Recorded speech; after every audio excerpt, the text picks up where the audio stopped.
Hey everyone, welcome to our new session today on Azure Virtual Network. This topic is most important to understand and it is basic of Azure networking. So whatever we try to do will start from VNet itself on the network perspective, and you should be focusing on this topic as much as possible because it's the most important part of the networking side of it. So let's go ahead and start. Uh, Here is the basic definition on Azure Virtual Network to the students who are already preparing for that certification or anything. So it's Azure Virtual Network is the foundation of Azure networking. Almost every networking services in Azure, whether it is VPN, Express Route, Firewall, Load Balancer, private endpoint, depends on a VNet. So each and every services in the Azure must require an IP address to route the traffic. So why it is a critical part? Networking is a critical part of the Azure because in order to access and manage resources remotely, you have to get an address for your resources. If you do not have it, you cannot segregate resources and you don't be able to access them or reach them. So it is a really crucial part and fundamental of the Azure networking. Without that, you won't be able to access your services. Every Azure services technically connects to a VNet in order to maintain their connectivity state. Also, the entire Azure or any other cloud platform built on a concept of software-defined space. So that's why it is virtually connect or segregated resources because you have an addresses or your for your space only. So this is how it's segregated, and it's crucial part to have a segregated IP addresses or a VNet for the connectivity purposes. Moving here, let's start to understand that where this VNet get placed, how it is built, where it is built. So it's a topic of AZ 900, but I'm trying to cover a basic portion of it so you can understand where the VNet will stand and how it will gonna communicate to the your region or across your uh, tenant. So first of all, you would have your tenant created in Azure. When you bought Azure services, you will have your tenant. Let's say you are XYZ company, right? Then you will have your tenant space. So it's a virtual space allocated to you inside the Azure data center. The backbone network and backbone services are from Azure networking, but they won't be able to see your private endpoint traffic. They will just give you a space. You will create your entire space in a virtualization on the cloud provider server. It's not with the Azure only, it's with AWS, or you will go with the GCP. All of these works on a virtualization. So if you are a system administrator or a network engineer, you must know that in networking, VRF will be the virtualization. In system administration, you will have VMware and many other tools, right? That give you a virtualization within your specific infrastructure. So it's a shared resources. Now within this tenant, you will or you can create a multiple subscription. Subscription is like you can divide your resources for the cost purposes, right? This is, let's say this is subscription 1, this is subscription 2, this is subscription 3. So this subscription basically manage your cost for your resources. Let's say there is a software vertical in your organization.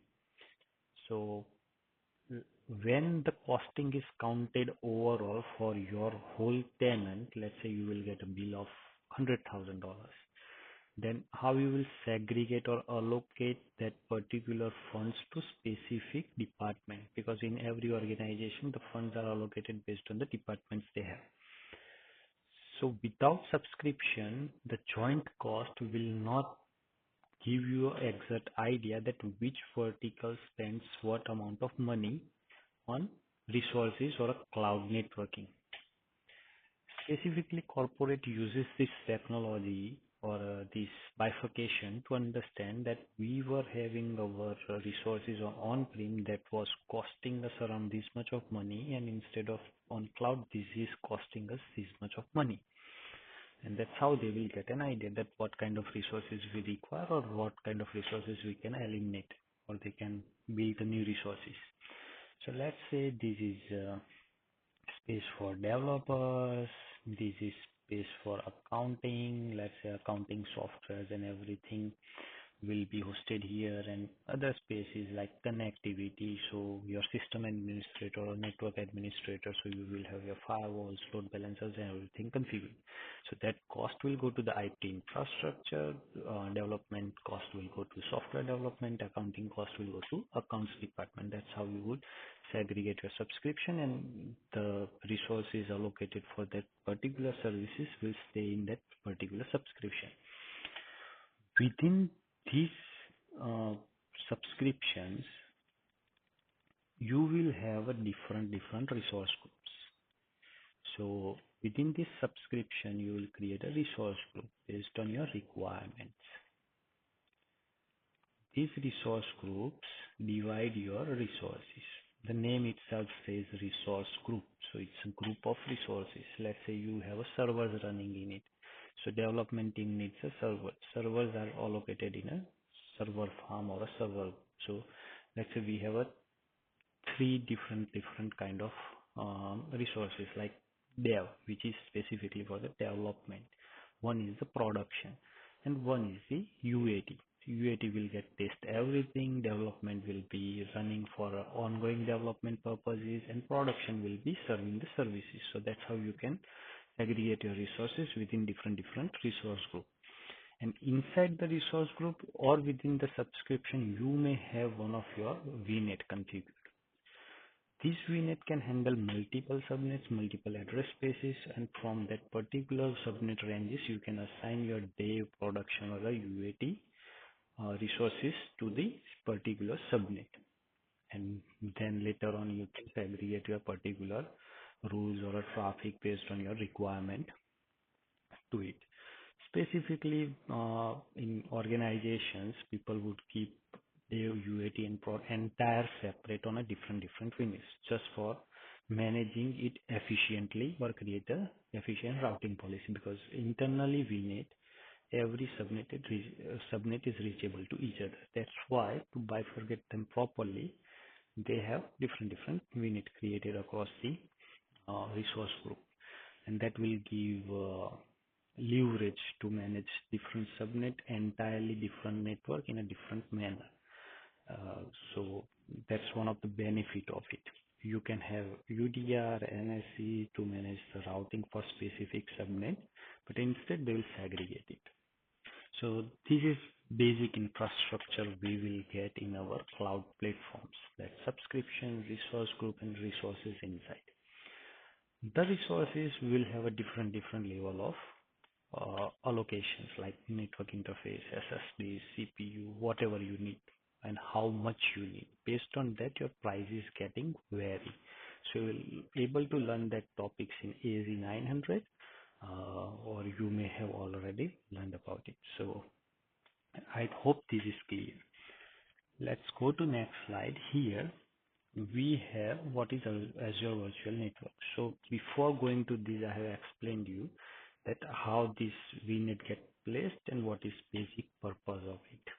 Now it's giving you an overview with the verbose we need, right? You need to understand. If you want to explain somebody else, then you need some verbose in your mind. Azure Virtual Network is a logically isolated private network in Microsoft Azure. And that we understood that it's having a subnet and it's logically isolated within the resource group, or as per your requirement, you can isolate them. So it's within the Azure tenant in your resource group, you will be creating one network which is isolated from the underlying network of Azure, because it's your virtual space and it's not gonna out of your virtual boundaries. So no one can take access of your resources. That's what basically it means. It allows Azure resources such as virtual machines, application services, database, and containers to securely communicate with each other. So To communicate with each other, the first thing we required is to have an address for it.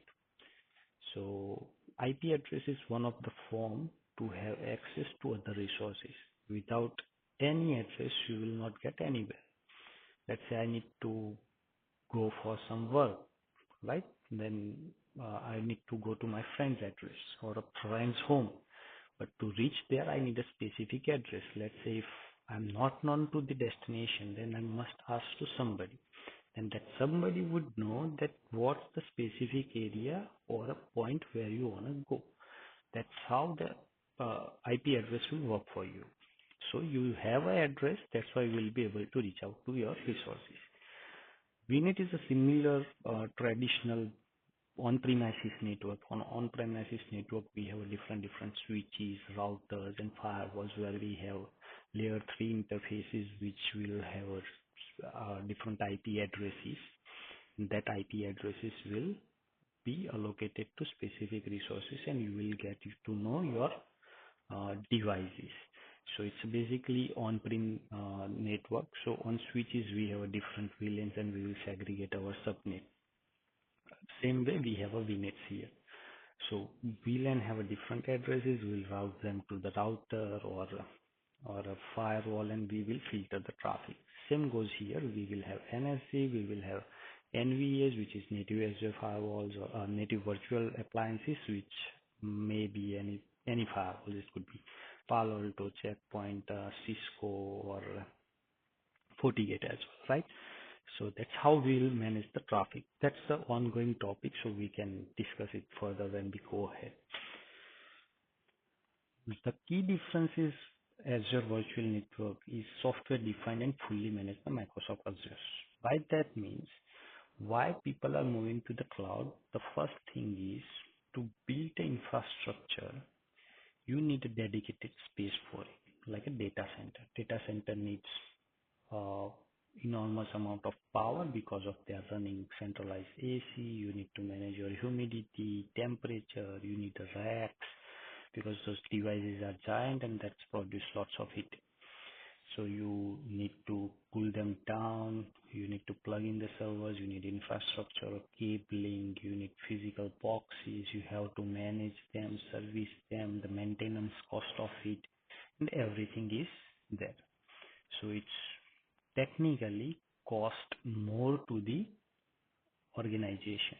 That's why this idea came in where Microsoft Azure or Google or Amazon would take care of resources by themselves and you will get your virtual space where you don't need to have anything of it. You don't need to think about any power, AC, physical resource, maintenance, nothing. You will just have your space.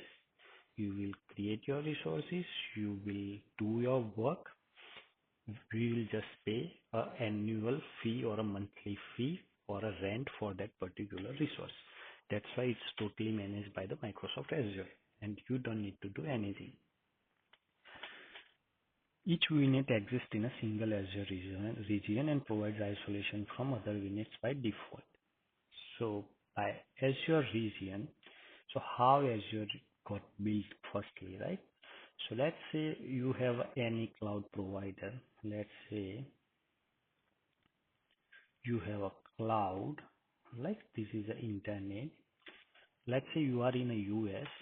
In US, Azure have, let's say, multiple data centers. One is a US Central, one is a US West, one is US East. These different data centers sits in a different region for a redundancy purposes. Microsoft Azure network is fully connected to these three network sites.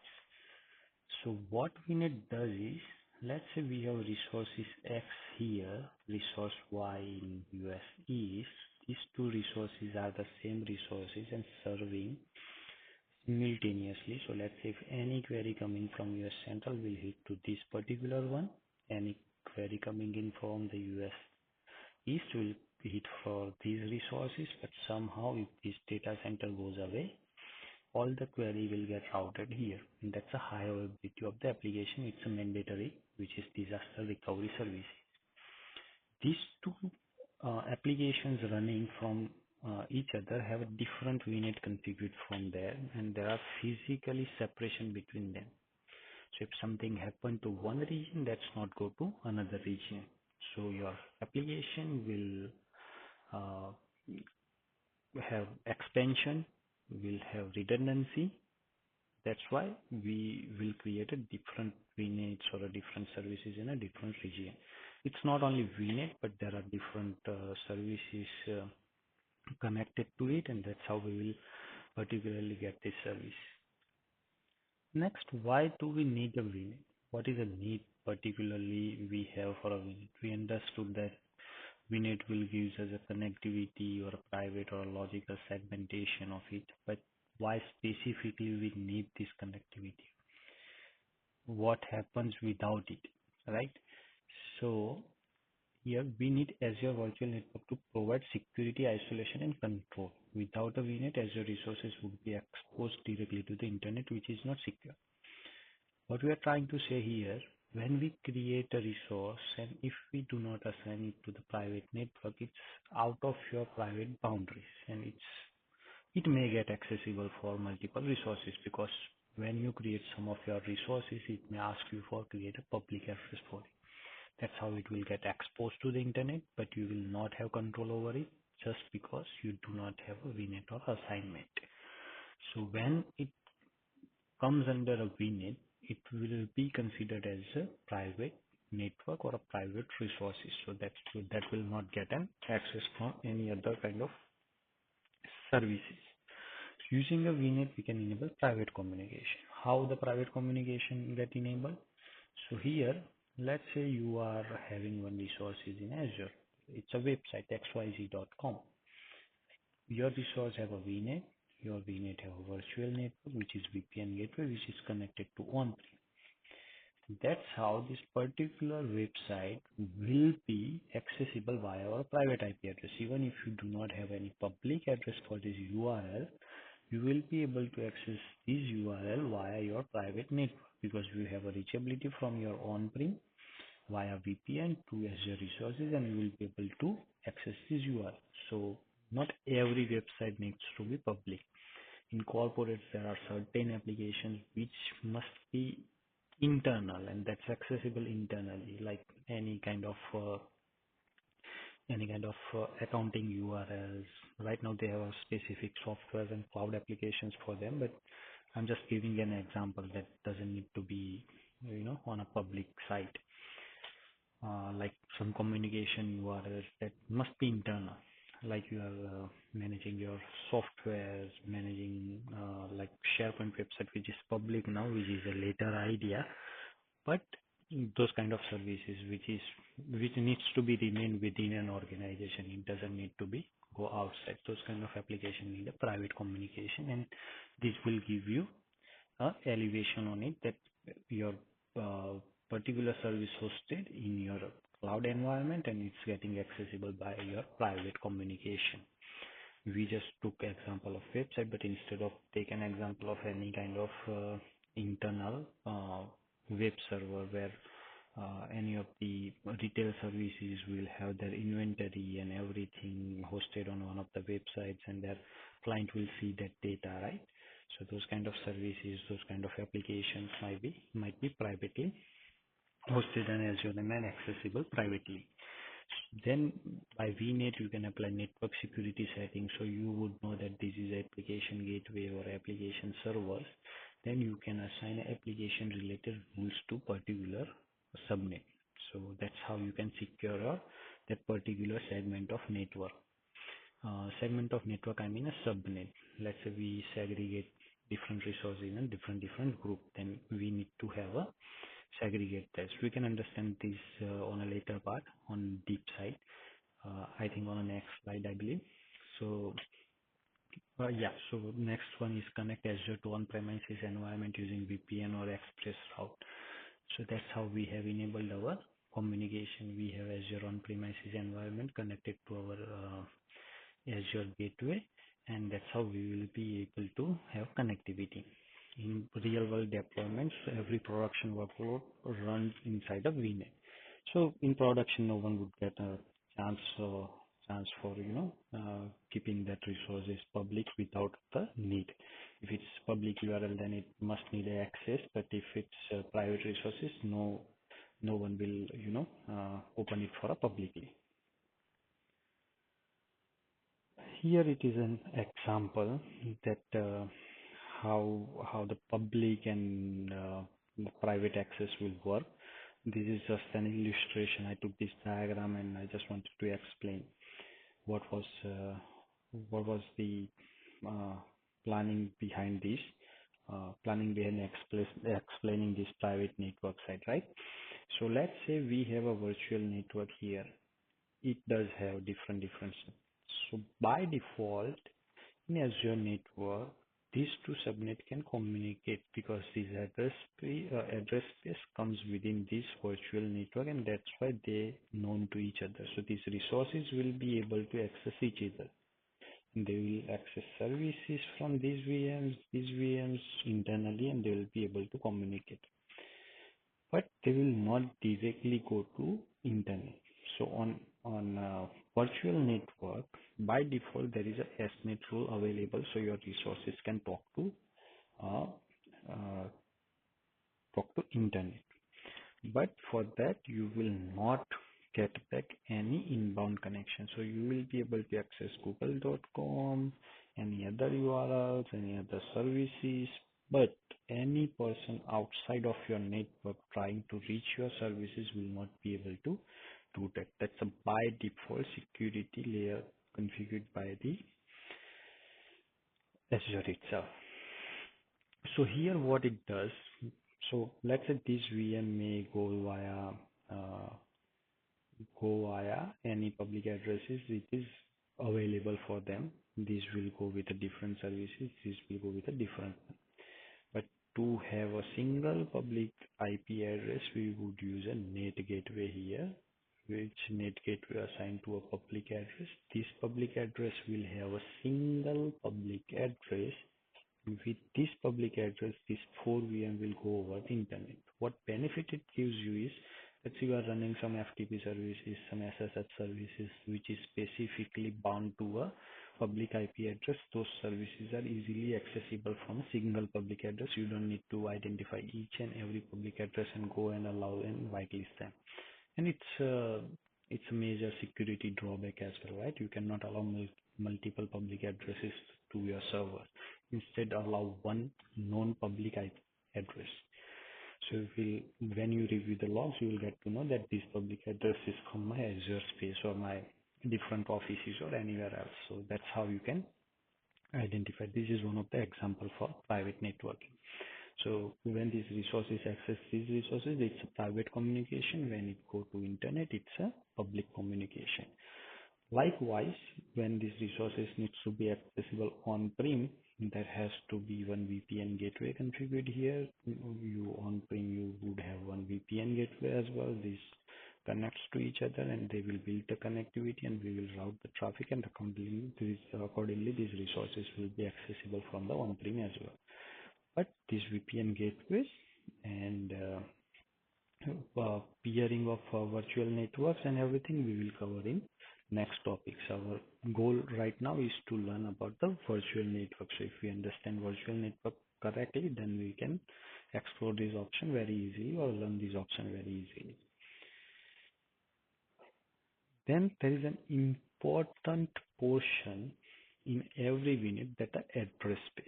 Every virtual network should have an address space configured for it.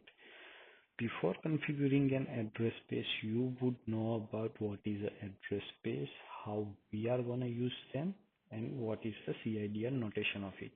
If any CIDR, what kind of host or how many hosts it will give you. So address space comes under class A, B, and C. There are different addresses for each class, and those are for a private network. So if you see here 10.0.0/8, it will give you whole address range within that particular CIDR notation, and that is private range. It's called a class A, then 172.16.00/12, then we have 192.168.00/16. From these ranges, we can use IP addresses. So these are the private IP address ranges, and remaining IP address ranges is a public IP address ranges. So public IP address ranges used over the internet. It's exploited outside. So that's not RFC 1918 So if you understand or you can see a different separate video for private and public network, that would be helpful for you, because I cannot cover subnetting itself is a vast part of the networking. So what does required to create an address space? Proper IP planning, particularly required for every VNet. Let's say if you have used 10.0.0.8 for a single VNet, then you need a different IP address space range for a different VNet. You used 172.16.00/12, then you need a different IP address. You use 192.168.00/16. These three ranges used across your three VNet. Let's say you have a requirement to create a fourth address space, then you cannot use any available IP address range. If it's isolated particularly, then you can use, but when you need to peer them, let's say that VNet needs to communicate to these three VNet, then it's pretty much harder. That's why you should plan your IP addresses very carefully. Let's say I take an example within a one resource group. Let's say I have this resource group available, and within this group, I want to create only 4 resources. So how many IP addresses I need? 4 IP addresses. But here is a catch. This can be tricky in exams as well. They may ask you that from a single IP address range, how many IP addresses Azure will reserve, right? So Azure will reserve 5 IP addresses of that particular range, plus you need 4 resources. That means you need 9 active IP addresses to be available for you. So these 5 IP addresses include broadcast and network address as well. So this is for networking guys. This is so they understand the broadcast address and network gateway address. So those will be covered within this. So don't worry about it. Okay. 5 plus 4, 9 IP addresses we require. So what we do, we will carve out a subnet. Subnet will always CIDR notification start from 32.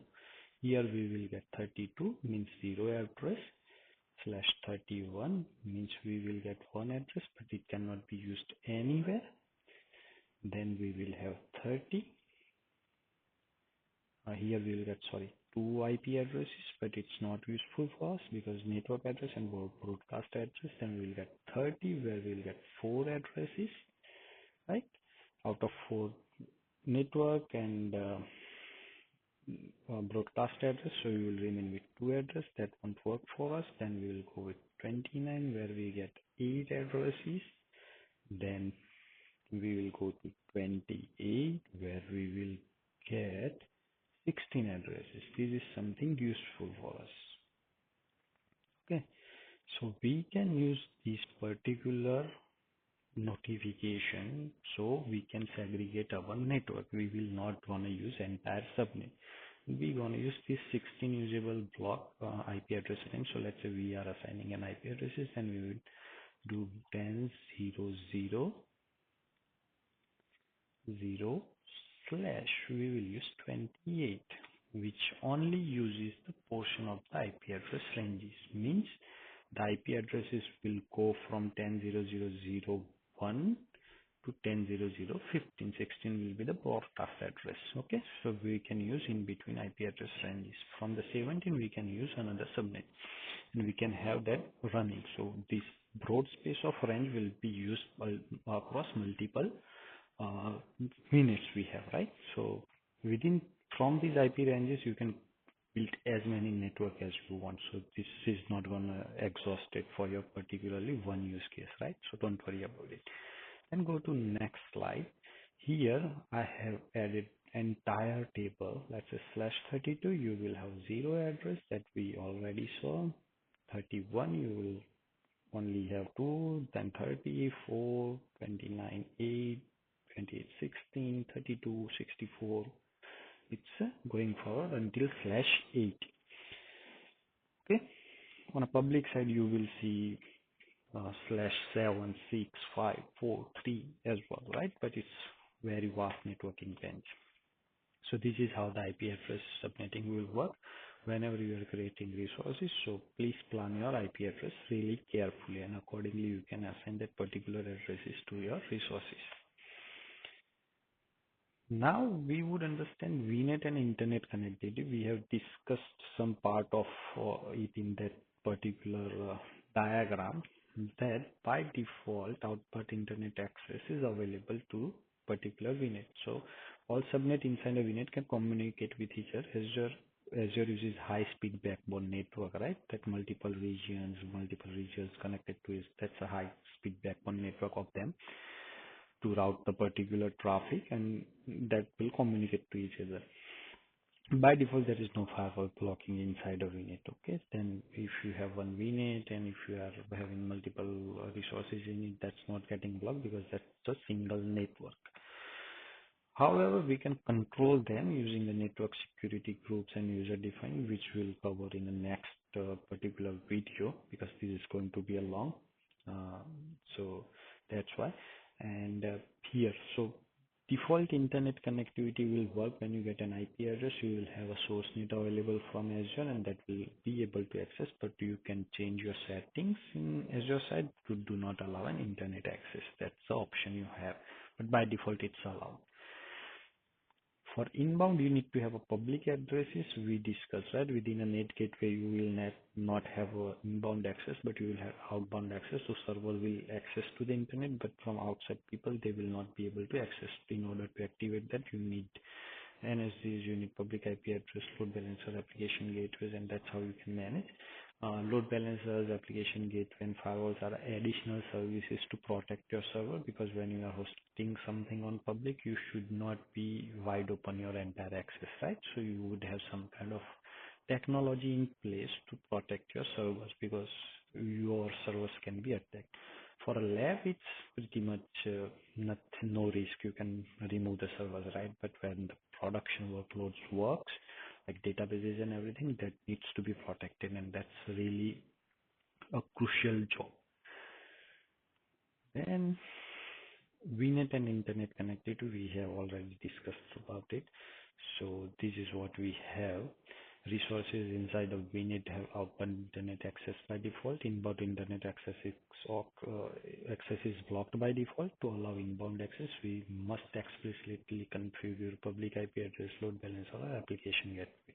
Right? So this is just verbose for you to understand.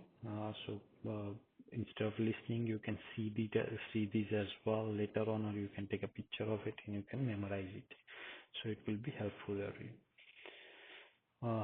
Now I'm ending this session here, where you have a basic explanation of the VNet. I hope I explained very carefully and it's really helpful for you. You can give your experience in comments, so I can improvise accordingly. So our upcoming topics will be VNet peering, hub and spoke for Azure, and unidirectional routing, which is basically UDR. So this will be our upcoming topics, and once it's created, I will upload that video to YouTube as well. Thank you so much for watching, and I have a request. If you like my content, please subscribe, like, and share the video. Thank you so much.